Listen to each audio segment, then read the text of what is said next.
A neve caía em cortinas espessas e silenciosas sobre a estação ferroviária da cidade, cada floco refletindo as luzes fluorescentes antes de pousar na plataforma. Era aquele tipo de frio de dezembro que penetrava nas camadas de roupa e se instalava nos ossos. O tipo que fazia a maioria das pessoas apressarem-se, passando com os colarinhos levantados e os olhos fixos nos destinos quentes à frente. Isabelle Reis estava sentada contra um pilar de betão na plataforma 7. O seu vestido creme esfarrapado pouco fazia para protegê-la do vento que soprava pela estação ao ar livre. O vestido já fora lindo, com rendas delicadas e detalhes cuidadosamente bordados, quando a sua vida era diferente. Na época em que ela tinha um lar, um emprego, um futuro, agora era apenas mais uma lembrança de quão longe ela havia caído. Coberta por um cobertor fino que alguém havia deixado cair perto da lata de lixo semanas atrás. Ela tinha 28 anos, embora os últimos 6 meses a tivessem envelhecido além do reconhecimento. Seu cabelo loiro, outrora cuidadosamente penteado, agora pendia em mechas úmidas ao redor do rosto. Seus pés estavam descalços, apesar do frio. Seus sapatos haviam sido roubados. 3 noites atrás, enquanto ela dormia, e ela não tinha dinheiro para comprar outros. Moça. Com licença, moça. Isabelle olhou para cima e viu dois rostinhos a observá-la com curiosidade indisfarçável. Gêmeas, talvez com 4 ou 5 anos, agasalhadas em casacos rosa iguais, com capuzes com acabamento em pele e gorros com pompons. Tinham cachos escuros, escapando dos gorros, e expressões idênticas de preocupação nos rostos redondos. Meninas, voltem aqui. Uma voz masculina chamou do outro lado da plataforma. Mas as gêmeas não se moveram. Elas ficaram ali, observando Isabelle com a franqueza e a avaliação sem filtros que só as crianças possuem. Você está a dormir na rua, disse uma delas com naturalidade. Isso não é bom. Está muito frio. Eu estou bem, Isabelle conseguiu dizer com a voz enferrujada. Ela raramente falava com alguém naqueles dias. A maioria das pessoas fazia de tudo para evitar contato visual com ela. Você não parece bem, disse a outra gêmea. Você está a tremer e seus pés não têm sapatos. Nossos pés ficariam muito frios sem sapatos. Sofia, Olivia, eu disse. Venham cá. O homem estava mais perto agora, e Isabelle podia vê-lo claramente, alto e de ombros largos, vestindo um casaco preto caro e carregando uma pasta de couro. Seu cabelo escuro estava coberto de neve, e sua expressão era exasperada enquanto corria em direção às gêmeas. Estamos apenas conversando, papai, disse Sofia. Ou seria Olivia, sem tirar os olhos de Isabelle. O homem chegou até elas e imediatamente começou a se desculpar. Sinto muito. Elas se afastaram de mim. Meninas, vocês não podem simplesmente se aproximar de estranhos. Ele parou no meio da frase ao olhar bem para Isabelle, e ela viu algo passar pelo rosto dele. Provavelmente pena. Ela estava acostumada com aquele olhar. Estávamos apenas a ajudar, insistiu a outra gêmea. Ela precisa de ajuda. Olhe para os pés dela. O homem, o pai delas, olhou para o urso de Isabelle, os pés sujos e o seu maxilar apertou-se. Eu vejo isso, mas meninas, precisamos de apanhar o nosso comboio. Não podemos simplesmente deixá-la, protestou Sofia, com lágrimas a brotarem repentinamente nos seus olhos. A mamã teria ajudado. A mamã sempre ajudou as pessoas. A expressão do homem quebrou-se por um momento, revelando algo cru por baixo da superfície. Eu sei, querida, mas o papá, disse Olivia, daquela maneira séria que as crianças têm quando tomam uma decisão importante. Ela precisa de um lar e nós precisamos de uma mamã. É perfeito. O silêncio que se seguiu foi ensurdecedor, apesar do ruído ambiente da estação ferroviária, do barulho dos comboios a chegar, da conversa dos passageiros, dos anúncios pelo altifalante. Isabelle sentiu o rosto arder de humilhação. Ela não queria ser um caso de caridade de ninguém, especialmente a mãe substituta de alguém. Desculpe, ela sussurrou. Eu não preciso de nada.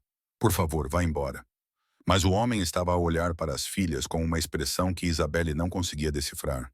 Choque, consideração, tristeza. Sofia, Olivia, ele disse lentamente, ajoelhando-se ao nível delas. Não é assim que o mundo funciona. Não podem simplesmente... Ele fez uma pausa, parecendo ter dificuldade para encontrar as palavras. Esta senhora tem a sua própria vida, a sua própria situação. Não podemos simplesmente... Mas papai, Você disse que a mamãe disse para sempre ajudar as pessoas que precisam de ajuda, disse Sofia. Você disse que isso é o que significa ser uma boa pessoa. Eu disse isso, ele admitiu. Mas existem maneiras adequadas de ajudar. Você é fria, disse Olivia, dirigindo-se diretamente a Isabelle. E você não tem um lar. Nós temos uma casa muito grande, tem muitos quartos. Você poderia ficar com um. Meninas, o pai delas tentou novamente. Por favor, disse Isabelle, sua voz agora mais firme, apesar do frio que endurecia sua mandíbula. Agradeço a intenção. Mas não posso, não quero. Ela respirou trêmula. Não sou a solução para nada. Por favor, vão-se embora. O homem olhou para ela por um longo momento e Isabelle viu que ele realmente a estava a ver. Não apenas uma mulher sem abrigo, mas uma pessoa. Ela viu reconhecimento nos olhos dele. Um reconhecimento do ser humano por baixo da sujidade e do desespero. Qual é o teu nome? Ele perguntou baixinho. Isso importa? Para mim, importa. Isabelle hesitou. Fazia tanto tempo que ninguém perguntava isso. Isabelle. Eu sou Marcus. Marcus Reed? Ele apontou para as gêmeas.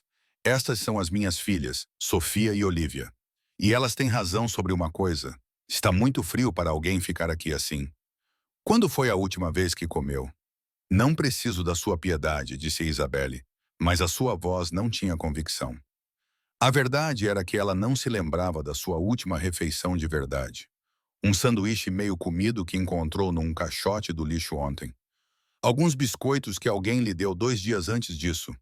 Não é piedade, disse Marcos. Olha, sei que isto vai parecer loucura, mas as minhas filhas claramente não vão deixar isso passar. Moramos a 20 minutos daqui. Você poderia pelo menos entrar para se aquecer, comer alguma coisa? Depois disso, se quiser ir embora, eu a levo para onde quiser. Sem compromisso. Isabelle queria recusar. Ela tinha o pouco que restava do seu orgulho, e aceitar caridade de um estranho rico parecia o golpe final na sua dignidade. Mas o frio estava a penetrar cada vez mais nos seus ossos. E as gêmeas olhavam para ela com expressões tão esperançosas e sinceras que algo no seu peito se partiu. Só para me aquecer, ouviu-se dizer, só por um bocadinho. Sim. Os gêmeos aplaudiram em uníssono. O carro de Marcos era exatamente o que Isabelle esperava. Um SUV preto elegante, com bancos de couro e aquele cheiro de carro novo. Os gêmeos subiram para os seus assentos no banco de trás, conversando animadamente, enquanto Isabelle se sentava no banco do passageiro da frente, profundamente consciente de como estava deslocada. Estava a sujar o interior imaculado e provavelmente cheirava mal. Desculpe pelos bancos, murmurou ela. São apenas bancos, disse Marcos, ligando o motor. Podem ser limpos. Está com calor suficiente? Posso aumentar o aquecimento.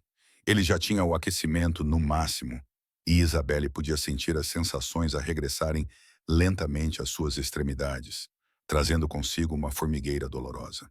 Está tudo bem. Obrigada.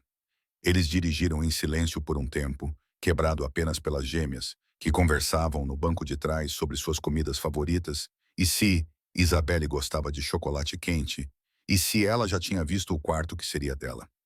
Aparentemente, elas já tinham decidido isso. Peço desculpa pelas minhas filhas, disse Marcos baixinho. A mãe delas faleceu há 18 meses. Elas têm lutado com a perda. Tiveram uma série de babás, nenhuma das quais deu certo. Acho que estão a projetar a sua dor na tentativa de consertar as coisas. Isso não pode ser consertado da maneira que elas querem. Sinto muito pela sua perda, disse Isabelle, e falava sério. Mas eu não estou. Não posso substituir a mãe delas. Mal consigo me manter firme. Não estou a pedir que você faça isso, Marcos assegurou-lhe. E não estou a esperar nada de você. Só não consegui ir embora. Não com este tempo. Não quando as minhas filhas estavam certas. A minha esposa teria insistido para que ajudássemos. A casa dos Reed não era apenas grande. Era uma mansão. Afastada da estrada, atrás de portões de ferro, com os terrenos extensos visíveis, mesmo na escuridão e com a neve a cair, Isabelle sentiu o estômago revirar. O que estava a fazer ali? Não pertencia a um lugar como aquele. É demais, disse ela, com a mão na maçaneta da porta. Não consigo, é apenas uma casa, disse Marcos gentilmente, feita de madeira, pedra e vidro. O que importa é o que acontece dentro dela. Por favor, Isabelle, entre só um pouquinho, aqueça-se. Tome um banho se quiser. Coma alguma coisa. Depois podemos decidir o que fazer a seguir. Os gêmeos já tinham desatado os cintos e estavam a puxar a porta de Isabelle. Vamos, queremos mostrar tudo para você. Por dentro, a casa era ainda mais impressionante. Tetos altos, obras de arte nas paredes, móveis que provavelmente custavam mais do que Isabelle ganhava em um ano. Mas também parecia estranhamente vazia, como se todas as coisas bonitas não conseguissem preencher. O espaço deixado pela ausência de alguém. Uma mulher mais velha saiu do que parecia ser a cozinha, levantando as sobrancelhas de surpresa. Sr. Reed não esperava que voltasse tão cedo. E com convidados. Margaret, esta é Isabelle. Ela vai ficar para jantar. Pode preparar um quarto de hóspedes para ela e talvez encontrar algumas roupas que lhe sirvam. Acho que as coisas da minha falecida esposa ainda estão no depósito lá em cima. Claro, senhor. Margaret olhou para Isabelle com curiosidade, mas sem julgamento, o que era mais do que Isabelle esperava. Menina, gostaria de se refrescar primeiro? Posso mostrar-lhe a casa de banho. A casa de banho era maior do que todo o apartamento em que Isabelle morava antes de sua vida desmoronar. O chuveiro era um espaço fechado por vidro com vários chuveiros. As toalhas eram grossas e macias, e havia uma variedade de sabonetes e shampoos caros alinhados numa prateleira embutida. Isabelle ficou debaixo da água quente por um longo tempo, vendo a sujeira e a fuligem de 6 meses serem levadas pelo ralo. Esfregou o cabelo 3 vezes, sem conseguir se lembrar da última vez que ele tinha estado devidamente limpo. O sabonete cheirava a lavanda, e o luxo simples disso a fez chorar pela primeira vez em semanas. Margaret tinha deixado um conjunto de roupas na bancada, calças de moletom cinza macias, um suéter creme, meias quentes e até chinelos. Tudo era um pouco grande demais, claramente pertencendo a alguém mais alto, mas estava limpo e quente, e Isabelle se sentiu quase humana novamente enquanto se vestia. Quando ela apareceu, seguindo o som de vozes até o que acabou por ser uma enorme sala de jantar, encontrou os gêmeos já sentados à mesa comprida, com Marcos à cabeceira. Todos olharam para cima quando ela entrou. "Estás bonita", exclamou Sofia. "Ela não está bonita, papá." "Está", concordou Marcos. E havia algo na sua expressão que fez as bochechas de Isabelle esquentarem. "Por favor, sente-se." Margaret preparou comida suficiente para um exército, como sempre. O jantar foi maravilhoso e estranho. A comida estava incrível. Frango assado, legumes, pão fresco, uma salada que realmente tinha gosto de legumes de verdade, em vez dos produtos murchos distribuídos pelo banco de alimentos. Isabelle tentou comer devagar para manter alguma dignidade, mas seu corpo clamava por nutrição, e ela se viu comendo com uma urgência que a envergonhou. "Tudo bem", disse Marcos baixinho, percebendo o seu desconforto. "Coma o quanto quiser. Há bastante comida." As gêmeas mantiveram uma conversa constante, contando a Isabelle sobre a escola, os amigos, os brinquedos favoritos. Queriam saber tudo sobre ela, de onde era, qual era a sua cor favorita, se gostava mais de princesas ou de dinossauros. "Meninas", disse Marcos finalmente, "talvez devêssemos deixar Isabelle respirar um pouco." "Tudo bem", disse Isabelle. "Eles são fofos." Depois do jantar, Marcos mandou os gêmeos para o andar de cima com Margaret para se prepararem para dormir.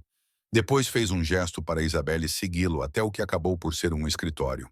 Estantes do chão ao teto, uma mesa enorme e 2 cadeiras de couro posicionadas perto de uma lareira onde o fogo crepitava calorosamente. "Por favor, sente-se", disse Marcos, acomodando-se numa das cadeiras. Isabelle sentou-se na outra, sentindo-se deslocada naquela sala cheia de riqueza e sucesso. "Quero ajudá-la", disse Marcos sem preâmbulos.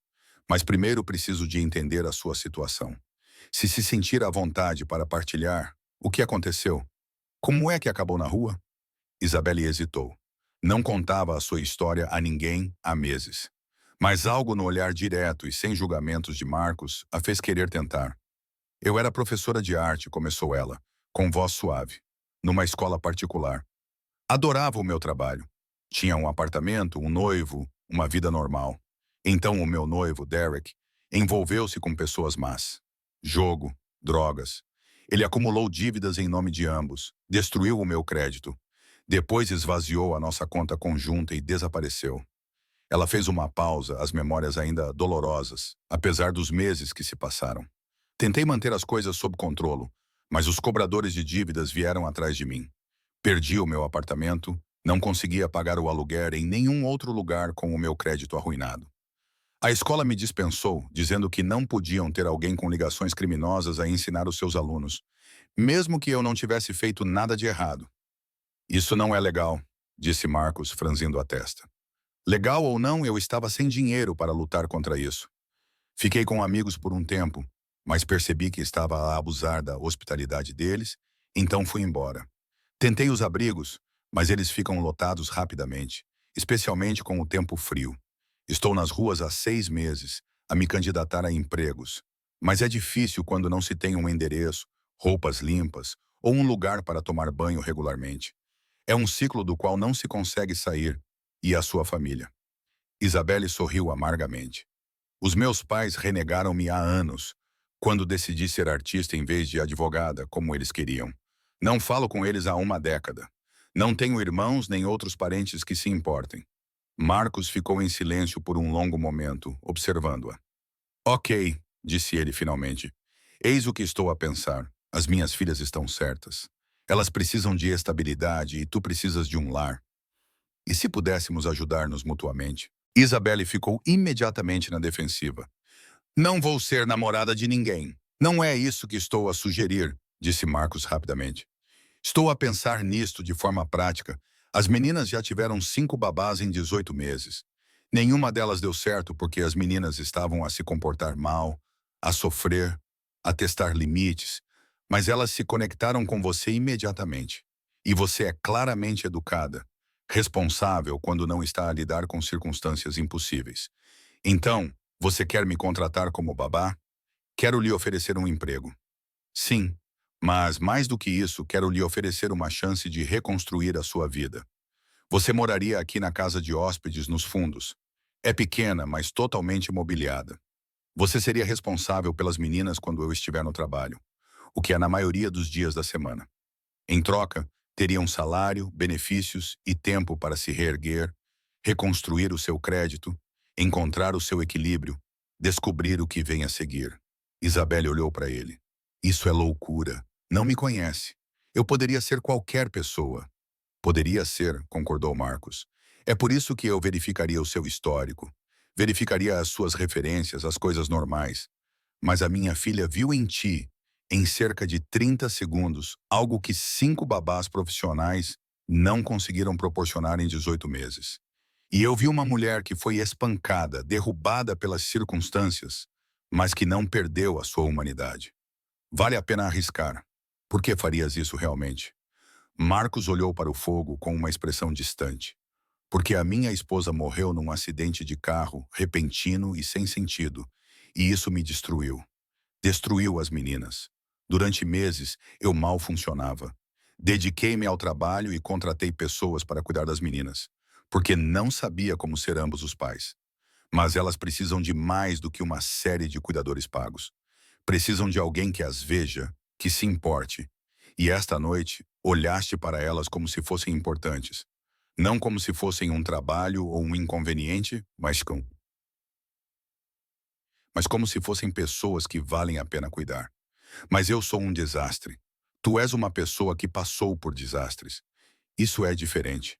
E acho que espero que talvez possamos ajudar um ao outro.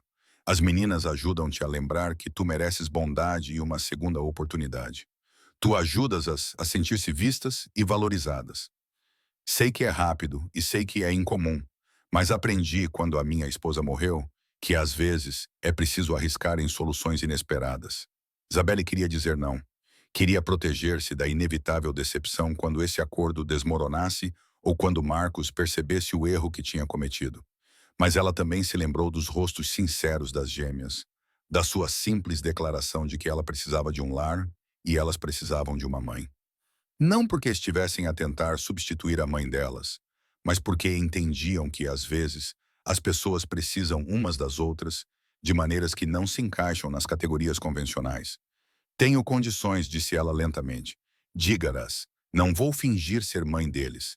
Não posso substituí-la, e não seria saudável tentar. Posso cuidar deles, ser alguém em quem eles confiam, mas eles precisam de entender que não estou a desempenhar esse papel específico. Concordo. O que mais? Preciso que isto seja um emprego real, um trabalho real com limites e expectativas, e a possibilidade de sair se não estiver a funcionar. Não caridade, não piedade. Preciso de merecer isto, com certeza.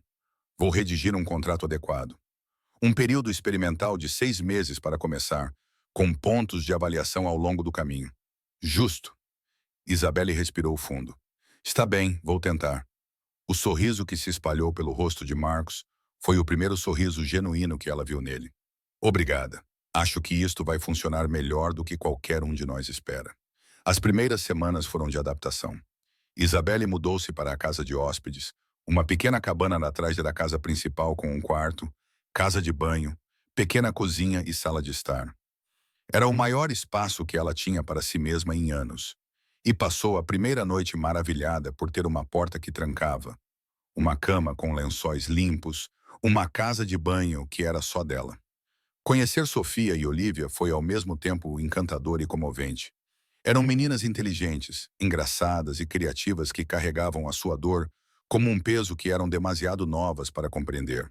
Faziam perguntas sobre a mãe, como ela era, o que gostava de fazer, se as podia ver do céu. Isabelle aprendeu a responder com sinceridade para manter viva a memória da mãe, sem tentar substituí-la. Estabeleceu rotinas, pequeno almoço juntos, depois escola, depois atividades à tarde, como projetos de arte ou idas ao parque. Ajudava nos trabalhos de Keita, lia histórias antes de dormir, beijava joelhos esfolados e elogiava desenhos a lápis de cera. Lentamente, as meninas começaram a abrir-se, a rir mais facilmente, a dormir a noite toda sem pesadelos. Marcos manteve a distância inicialmente, mantendo limites profissionais. Mas, gradualmente, começou a ficar para jantar com mais frequência, a acompanhá-las em passeios de fim de semana, a estar realmente presente na vida das filhas, de uma forma que Isabelle percebeu. Ele não fazia isso desde que a sua esposa morrera. Você tem sido boa para elas. Ele disse a Isabelle uma noite, depois que as meninas adormeceram. Eles estavam sentados na sala de estar da casa principal, tomando chá enquanto discutiam a próxima reunião escolar das meninas. Elas estão mais felizes, mais tranquilas. Não as vejo assim desde antes da morte de Catherine. Elas são meninas maravilhosas, disse Isabelle. Você deveria passar mais tempo com elas. Elas sentem sua falta quando você trabalha até tarde. Eu sei. Tenho me escondido no trabalho, usando-o como desculpa para evitar lidar com a dor. Mas ver-te com elas, ver como estás presente, fez-me perceber o que tenho perdido. Estou a tentar melhorar. Estás a ir muito bem, assegurou Isabelle. Ser pai solteiro não é fácil.